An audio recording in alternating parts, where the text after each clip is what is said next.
Thank you, everybody, and other readers. That was fantastic. All right, so I've been working on this topic for a long time. It's nonfiction. I started this foray into it 8 years ago or so, and I forgot my prop. Jill, can you give me my prop, please? I brought a whole bag of props, but I'm only going to use one. Thank you. Okay, so no dolls. I almost brought the doll dressed in this, but then I thought nobody's going to get it. All right. So I'm obsessed with this singer, and her name is Jenny Lewis. Anybody know who that is? Yes. Okay, well, you're going to find out if you don't know. Don't feel left out. And this is called I'm Not Dangerous, My Innocent Obsession with Jenny Lewis. As I came to, I had a panic attack. "What's your name?" the nurse asked. She shook my arm. I could barely think it, let alone say it. I whispered. I heard the space where my voice was supposed to be from far away. It took all my strength to say my name. Later, I opened my eyes. Steady beeping told me I was alive. I couldn't move, though. My body had not caught up with my mind. I'd known this would happen. I couldn't breathe. I'd been through panic attacks before, but there I was, under anesthesia, and the lady next to me was distracting the nurse, and I couldn't connect words to chest to sensation to air. When I moaned, I sounded dramatic, and I knew it. I needed to give myself time to come out of the cloud of anesthesia, but I'd never been a very patient person. "Just a second, Catherine," the nurse said. I grasped for something that could calm me down, something I could hold on to. Song lyrics strung themselves into my consciousness. I'd been wearing all black since the day it started, when I stopped and looked back as my mind departed. There was more, but I couldn't channel the next part, so I played that over and over and over in my mind. "What's the matter?" the nurse asked. "How's your pain?" "I'm having a panic attack," I whispered. I closed my eyes, tried to feel my chest rising and falling, imagined a light growing and darkening with each breath. I heard Jenny Lewis's voice, saw her at the upright piano at the Bridge School concert I'd watched online. I'd only watched her part, filtering through hours of footage of other bands. And I heard the song Head Underwater for the first time, had admired her gray fingernail polish and the confidence with which she sang a new song to a strange audience. I wore one of my Jenny Lewis shirts to the hospital that day. I was 32 years old and depending on a t-shirt to help get me through it. I'd realized how juvenile the thought might seem when I packed it, but I didn't care. I never meant to become obsessed. When I first heard Lewis's voice, I was in the back seat of my friend Amy's car, and there was this undercurrent, this song about monkeys and President Bush, about him deploying troops with a salt shaker, and then there was this sweet woman's voice, this lilting rhythmic thing, and I interrupted Amy and Nicole, who were talking in the back seat, and I said, "What is this? I need to know what this is." "Rilo Kiley," Amy said.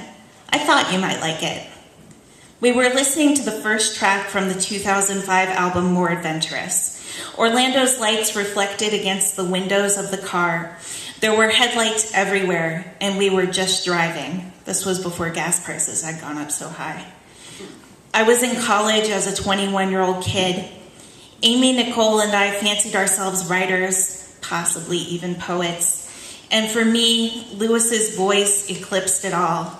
I had to have more. Amy burned me a copy of More Adventurous, and I didn't know it at the time, but the first track had actually been cut off in her recording. When I finally bought a copy of the real thing at Park Ave CDs, little plug for them, and I heard the whole song for the first time, I laughed. True, genuine joy. There was more to listen to, more to love, more to aspire to, more to want. Nicole and I got to the social late for the Rilo Kiley show on that tour. Jenny Lewis is the lead singer. She's a former child actress, and now she pokes fun at herself at the way she was made famous by a few roles on The Golden Girls and as Ben's first kiss in Growing Pains. Actually, watch that. For a lot of fat jokes in that show against, what's her name? Tracy Gold, poor girl. All right. You guys don't know. All right. Anyway, so Ben's first kiss in Growing Pains. She was in Troop Beverly Hills. Remember Cookie Time? No? Okay. The Wizard with Fred Savage. And I recently as 2 hours ago, was in Pom Poms and I did a poll. And they said, Jenny Lewis, the singer? And I was so excited because they knew she was a singer. So that's cool. She was in the Bill Murray Christmas special on Netflix. She played the waitress, if that's, no, okay. Well, anyway, that's what she's known for. All right, so also in the band was Blake Sennett from Salute Your Shorts. They used to all like hang out at this child actors malt shop in LA. Like, who opened that? All right, so anyway, and then Pierre and Jason rounded out the band. I don't know their last names, and I didn't check. All right, so Sennett's dark hair hung in his eyes. Lewis's red hair rested on her shoulders. She wore black short shorts and ankle boots. The lights were blue and purple. Because we were late, Nicole and I stood on the steps. We were inches from the guitars, filed stage right. I feel the bass, Nicole yelled into my hair. She had just been pierced. At one point, Lewis looked into my face, singing I Never, a song with 58 nevers. I bought a shirt, a black form-fitting thing with pastel scribbles across the chest. Rilo Kiley was spelled in stick-like figures, bold and true. This is my shirt. It's like 12 years old. Rilo Kiley. There you go, camera. All right. Can't believe I fit into that. It's crazy. All right. Before my college boyfriend Tom moved across the country, he gave me his record player, paired with 3-foot-tall speakers. I listened to More Adventurous as loudly as I could in my bedroom. My ears hurt. If you hear a note too loudly, you can lose that pitch forever. I did not lose hearing him. These became skeletons of songs. There was heartbeat, yes, and there was voice, but there was more. There was love, or something like it. So close I didn't know anything else. The long-distance relationship with Tom didn't last. I gave the record player to Goodwill. They said, you're going to get a lot for this. Are you sure? I was like, yeah. All right. I'm trying to show you how I think. I am trying to show you how I cry. I am trying to show you that I have obsessive-compulsive disorder with a side of self-awareness. I'd like to think I have self-awareness. What do recovering addicts call it? Insight. I want to have insight. My boyfriend of 9 years, Wes, teases me about Jenny Lewis. He says I'm in love with her. He says, should I be jealous? And I think he has an okay sense of humor. I told him he should propose to me by asking her to hold a poster saying, Catherine, will you marry Wes, on Instagram? And he said that would not happen. So what's my goal here?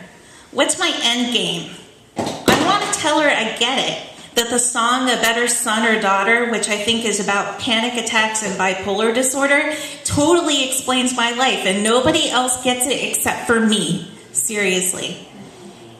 And sometimes when you're on, you're really fucking on, and your friends, they sing along and they love you. But the lows are so extreme that the good seems fucking cheap, and it teases you for weeks in its absence. So I saw this documentary about two people obsessed with the singer Tiffany.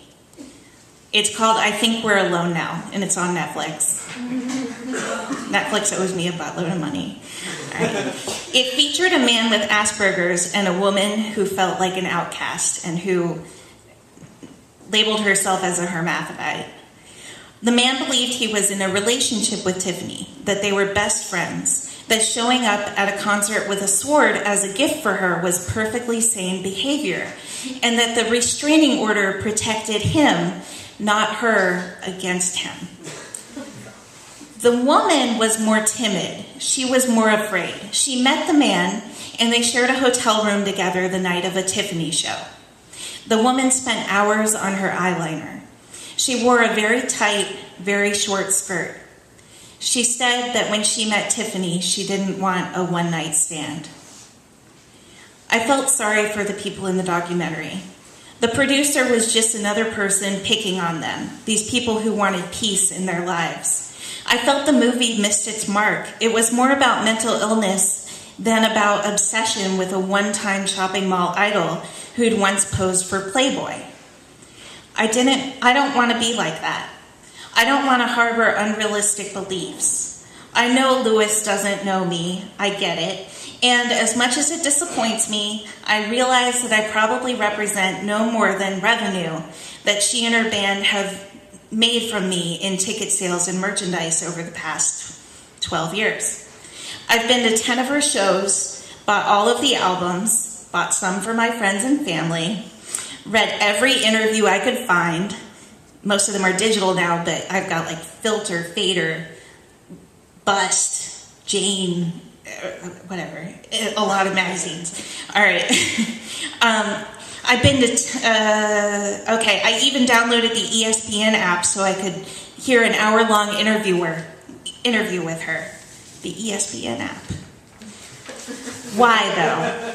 Why do I spend the money? Why do I cover my cubicle in photos I took at concerts and posters I bought off eBay? What do I get out of this adoration or respect or love or whatever it is that isn't being reciprocated?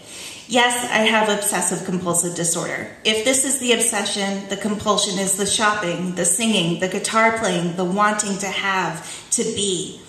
What I want to believe is that Lewis wants me to connect to the lyrics, to find humor in the videos, to scream with my friend Emily when Portions for Foxes plays at Independent Bar on a Friday night. Last weekend, my boyfriend took me to Nashville to see Lewis play for the last of a 3-city tour for the 10-year anniversary, lots of numbers, for her debut album, Rabbit Fur Coat. He paid for my plane fare and meals and dropped me off at the Ryman Auditorium and said, take an Uber back to the hotel. I didn't want to waste the ticket on him anyway. I wanted only the best people to get, no. You know, the people who wanted them. All right. So the crowd was electric. Jenny told the audience to call her Lewis, that her friends call her Lewis, not Jenny. So I felt silly for yelling during the entire concert, "We love you, Jenny!" These other people had yelled, "We love you, Lewis." And how did they know more about her than me? This was the second best show of hers I'd ever been to. Again, she sang I Never, again with the 58 Nevers, and my one complaint was I couldn't see her eyes. For my favorite show, I'd made it to the front row. We'd pointed at each other and shaken our heads during the lyric, "Did he come to detest you?" Am I crazy? I think that's debatable. Do I have insight, or am I just another fan, too adoring for my own good? Did I tell you I dressed up as her for Halloween one year? Red wig and black hot pants with a gold ribbon for a belt? I took a picture of my waist in that belt. I took a picture of who I thought I wanted to be, someone no one else could see. At the party, nobody knew who I was. This saddened and elated me. More for me, more for me.